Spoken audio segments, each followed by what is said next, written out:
Freddie Schmidt. I'm 75 years old. I've been trucking my whole life. Never been with anybody else but Atlas. I'm here to represent Ace. I built this one in 2014. It's a 144-inch sleeper. Got a Pack Car 500, 18-speed, and that manual. Engine's a 500. It's a good running truck. I've never had a problem with it. You want to take a look inside? Well, they're just like an RV. I got a full-size refrigerator. Got a 35-inch plasma TV. I got a shower.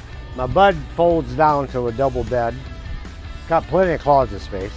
I mean, I live in this thing, you know. It makes life on the road a lot easier. It's got all the gauges you could ever dream of. Yeah, when I started, I drove a 68 International, single axle, and I graduated in this one in 2015. So it's been good.